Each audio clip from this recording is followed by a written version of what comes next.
Hello everyone and welcome back to Joy's Creative Finger. So I've recently completed the Inner Child quest and won the tree house right at the end of completing. So I thought I'd build an old ugly house and then stick that tree house right in the back. A couple of preteen girls live here with their grandparents, so it's quite nice that they have a tree house in the back to play in. And this old house has a front porch, which is quite typical of old houses.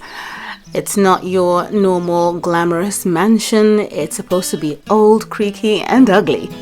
And it's supposed to have loose edges and moldy corners and so on. And you'll see what it looks like on the inside. But here we have a porch to the side of the property, and there's a door that leads into the house from here as well. And there's a pocket balcony on the far end here. Now, I used the large wizard cottage plot to put this house together so that there would be space for the kids to play out back in the treehouse here. And there is a staircase that comes down from the top balcony. The staircase came from the private island quest that we completed a little while back. So there's enough space out here for the kids to play in this treehouse here, and I think it's beautiful. And the actions are quite lovely. I mean, do what you can to complete this quest because the treehouse is a lovely addition to the game. So it was quite a challenge for me building an old house because I'm quite used to building those penthouses that you see, the mayor's house, grand buildings, the palace and so on. So building an old house was difficult. I like the newer furniture in the game, but in this house I had to use old furniture. So it was quite an experience, and I loved the process. So let's go ahead and have a look at what I've done. Now, this old door is from the French chateau, but on the other side it's white, and I was hoping that it would be brown on both sides so that it would look old through and through. There is a mezzanine structure in this house, and once you come in you can see how it looks from above, which I absolutely love. These are secret doors and they look like bookshelves, and they look dusty and dirty, and the flooring as well looks dusty and dirty. And then you have these grimy chairs at an angle by the big fireplace. Another thing is that this huge fireplace works quite nicely in this old house. You typically see these kind of fireplaces in old homes. So old furniture was something I had to keep looking out for to pick out in order to achieve this look. And I'm quite happy with what I've done. It's nothing like I've ever built before. I mean, maybe the cottage, but this is different. It's completely different.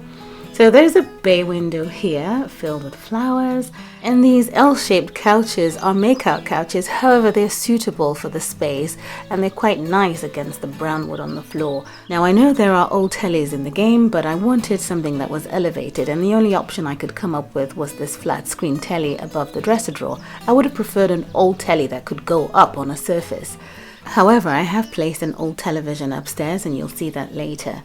So on the side here, there is a door that leads into a restroom for guests, and even the people who live here. It's not always for guests, but primarily it would be for them so they don't have to go upstairs. But I've gone for the option of this double sink that is brown from the mystery box, and it sort of ties in with the dark, dusty wooden theme in this house.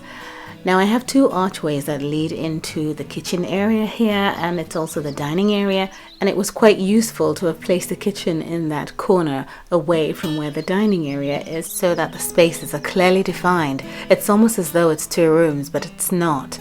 Now, these units were quite useful in this build because the section here acts as a backdrop for the living room wall here. That way the artwork don't look like they're floating in the air. And that's not usually nice when you want to have a nice interior. But I have two preteen girls living here, Rosie and Charlotte, who live with their grandparents. This is little Rosie. She is maybe due for a snack, so let's get her to have something from this fridge. And this fridge is from the Wizard collection. It's beautiful and it fits in with the units that I've chosen for this kitchen. I always have an issue placing fridges because I don't like the way they look. They don't tie in with the cabinets, so this worked out quite nicely for me. And it's interesting that I decided to build an old house because as a result I've had to look out for these old items in the game, and they're really useful. Now, I have this fireplace that faces the entrance, so when you walk in, if it's cold, you are hit with a lot of warmth, and we have it mirrored on the other side for the dining room, and I thought that was a good idea. Now, this staircase goes all the way up to the living quarters, and it's got all this space around it for you to tiptoe around in the middle of the night when you're trying to get away from an intruder or a stranger, or strange footsteps for that matter. But on the other side, we have a door that leads out to the side porch that we spoke about earlier when we were looking at the outside of the build. Now this is a nice porch area where we have a few animals. We've got Grandpa O'Neill out here talking to the owl. There's a parrot, some magazines, a cup of tea set out here, a place to sit down. And then we've got some washing in here. Maybe it was raining earlier and so it was brought in by their grandmother Gail. Now there is a room at the end of this corridor and I chose to place a nice grandfather clock here. It's just perfect behind the staircase. So originally in place of this house there was a wizard cottage here, and these were the pieces of furniture that were already in that house. So I moved most of the wizard themed furniture in the house into this room and created a guest room with them. I think the furniture is quite lovely. They are quite sturdy as well, and the color of the wood is quite chocolatey too. And you might be wondering, if you're new to the game, how to get these pieces of furniture. Well, we unlocked it, we unlocked the plot and the cottage that was on the plot after completing a quest during a Halloween event, I think about 2 years ago. But these events do come back, so do stay tuned for things like that, and perhaps you get a chance to unlock these items again. This is an overview of this old house on the ground floor. This creaky staircase takes us upstairs to the living quarters. So she goes past these doors that look like bookshelves, which I love so much. And they do look dusty down below. Look at that. But up the stairs, creaky stairs, is a door to the left that leads into a room that is unoccupied. No one uses this room, that's why there isn't any dresser drawers, but there is a walk-in closet space just here. And I would normally put in a wardrobe with shoes or bags or something, but I left it unoccupied, and this bed was a great choice for me in the space because I hardly ever use this bed, so in this old house it came in handy. So the next door on this side of the landing is the door that leads into the girls' bedroom, Charlotte and Rosie. They share the room. I thought it was nice to keep them together, even though there's other spaces in the house. And this pet mat is quite nice in their room because of the toys in that box. I just think it's a nice idea to have it in there, even though they don't have a cat. I wanted the space to look lived in. We have toys scattered around, and both rooms up here share this bathroom on the side, so they're not en suites. And again, I've gone for a grimy bathtub. I wouldn't use this ordinarily in my builds, but they're perfect for this old house. And this unit obviously comes from the private island quest that we completed a little while ago. But there are different colors in the game. From unlocking the mystery box. This 50s retro TV is the one that I spoke of that I could have used downstairs, but I prefer to have it up here.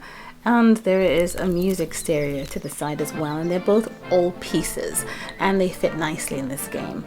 Gail is their grandmother. She's amazing. She takes good care of them. She has the knitting hobby, and behind her is a door that leads out to the wraparound balcony on this property. Now that's how you come out, wrap around over here and come down the staircase that leads to the garden for the kids to enjoy the treehouse.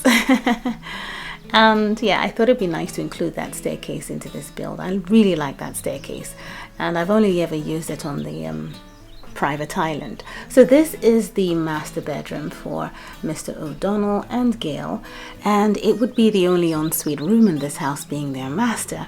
So they have their very own grimy bathtub and they have a single wash sink in the corner here, and I love that there's a little detail on it with some flowers just there, and they've got a stack of lotion in the corner. So I went for the Scandinavian bed in here and patterned wallpaper, as you would find in old properties, heavily patterned wallpaper that clash with the furniture. Now there is a secret room in this house. It's like an attic, but there's no way of getting to it. Now, if you choose to recreate this house in your town, maybe because you wanted to have a haunted build or something, then all you have to do is just reduce the mezzanine size by 1 grid right here, just by 1 grid back. And then of course from any of the rooms up here you can work your way around and just place a door and come into this room. Otherwise the only way in is from this grimy door at the front here. And to get in you need this flying broomstick. It's a witch's broomstick. So someone, and we don't know who, makes use of this room, but the only access is to fly in or out. On the other hand, I mean, you might not want a haunted section in your house, but for me, an old house has to have some part of it that's haunted. It just makes sense to me that an old rickety house would have that feature. But you might want to make it a bathroom, so just shorten the mezzanine as said before and put a door in there. It might be an office or anything else that you might want it to be. It doesn't have to be a little haunted, mysterious section. So this is basically the entire overview of this old house. It was really nice building this because I was just using and digging in for old stuff. I felt like I was physically going into an attic and pulling out old stuff to set out and make it work. And with an exception of a couple of things that are new, everything else is old. I mean, the obvious new thing is the treehouse here. And there are other things out here like this duck pond. We've got rabbits dotted around. We've got some plants from the Prince and the Pocket-Sized Princess event. You've got these lovely large plants here and there, right there, and more rabbits. I just thought that it was a nice space to put all these things out and create a nice backyard for this old house so that the kids can come around and play. Now, of course, you can put the tree house in a very modern build if you want to, but for me, I just felt that it would be nice to create a build that would work nicely with a tree house in the back, such as this one. It doesn't have to be this old, but certainly this is what I wanted for this new item that we've got in the game. So work hard for it if you must. And if you do like it, of course, work hard for it, complete the quest and get it. I can't say that this is going to show up in the store 3 months later for sale, but you never know with Sims FreePlay. They do that, where you work hard for a certain item in the game and then months and months later it comes up in the store for sale for real cash. So it's difficult to decide where to focus your energy, on the quests or wait to pay with real cash. I'd prefer to play. Well, thanks for watching and I'll see you again soon. Bye.